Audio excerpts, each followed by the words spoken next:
What's up, dude? Did you know that each year the average American consumes 17 gallons of ranch dressing? Probably, I don't know. I made the entire thing up, to be honest with you, but it's probably a lot. Today we're gonna completely submerge an entire chicken in ranch dressing to find out if America's favorite sauce can make a chicken taste better. Hold on to your butts. Now let's go!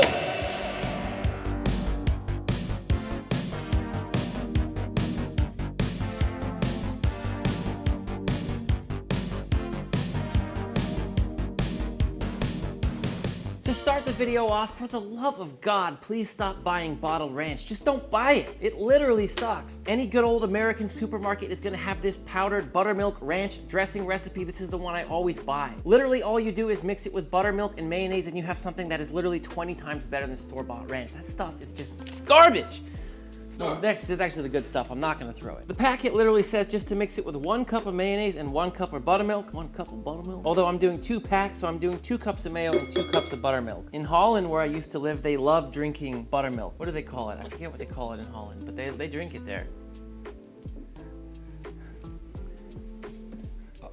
I love it. Doesn't look like he loved it. Personally, I wouldn't drink it. I just wanted to see him do it. 2 cups of buttermilk, and in we go with 2 packs of that buttermilk ranch. Whisk to combine. Because I'm just doing this as an experiment, I'm not gonna add anything else to this ranch. Although a lot of times when I make homemade ranch using that packet, I will add some chives and some dill for a little added freshness and flavor. But for now, this is good. Look at that.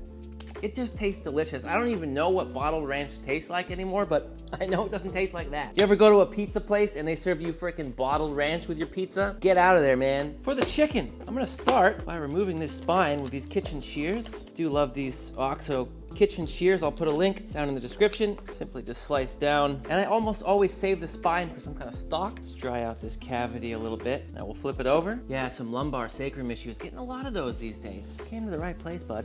Ooh, L12, D7, F4. I'm gonna add some of my ranch to a vessel. Plop in my chicken.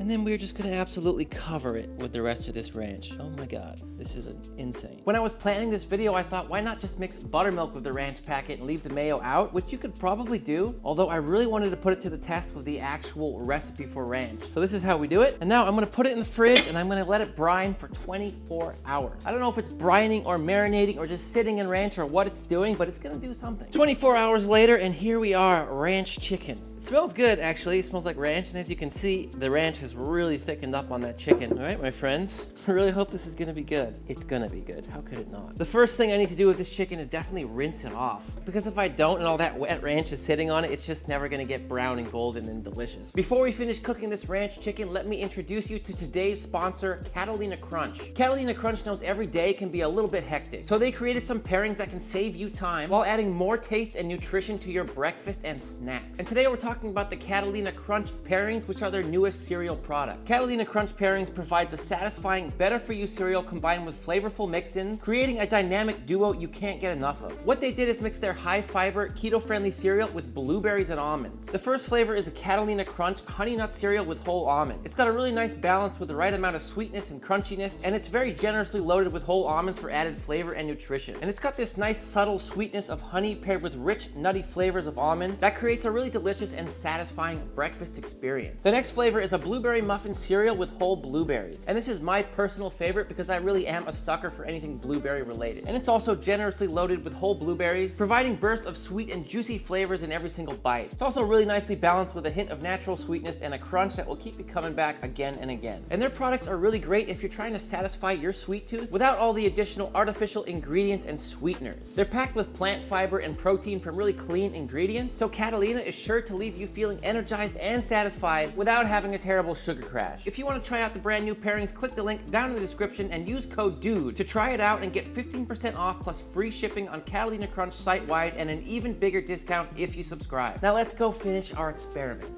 And now to further ensure that it gets nice and crispy, I'm gonna dry it off with paper towels the best I can. If I were to get really technical with this chicken, what I would do is put it in a dry ager, or at least put it in your fridge for like 24 hours so that skin could dry out even more. However, this is just a silly experiment, all right? We're just gonna dry it off with paper towel for now, but I'm gonna be real thorough with it. And let me just say, even after all that rinsing and drying, it still absolutely reeks of ranch. Amazing. I'm gonna treat this chicken really simple because I just wanna know how well that ranch brine marinade thing worked. I could dust this thing in barbecue seasoning, but I'd be messing with the flavors too much. So I'm just going straight melted butter. I just clarified it a little bit, and then simply just a little bit of salt for that skin. That's all I'm gonna do. We gotta see how well this experiment really worked.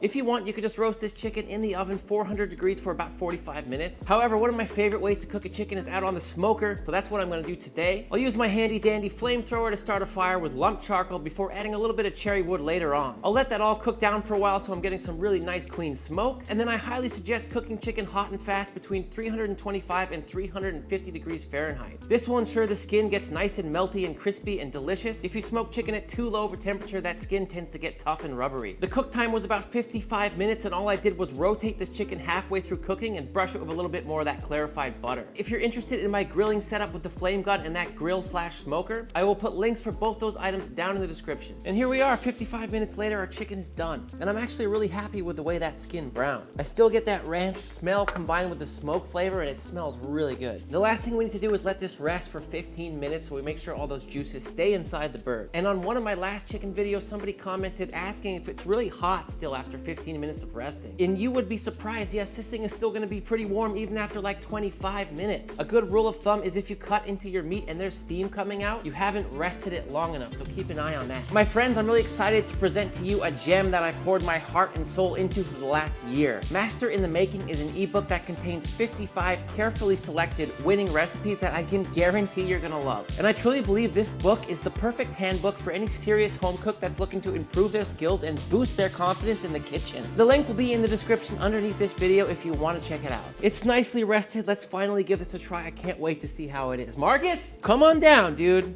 Ah! What's up? What's up, dog? Well, it feels like really tender. Woo! There. Since you wanted to try the breast, I'm gonna try it with you too. I think you need a little skin on there too. Okay. Give me some skin, dog. Cheers. Does it taste like ranch? I think it tastes a little like ranch. It just tastes really freaking good though, doesn't it? It's just great. It's just ridiculously tender. The skin definitely tastes like ranch. I feel like the seasoning got a little bit deeper into the thigh. That last bite was really ranchy. Let me start off by saying that's just a really, really tasty chicken. It's freaking good. If I were to do it again, I might do a whole another day to get that ranch flavor further inside. And what we've noticed is the thighs and legs have way more ranch flavor than the breast part. It might even be worth injecting this chicken with a little bit of ranch. That could work as well. It was mad good. It was delicious. It was delicious. I would do it again. Come on.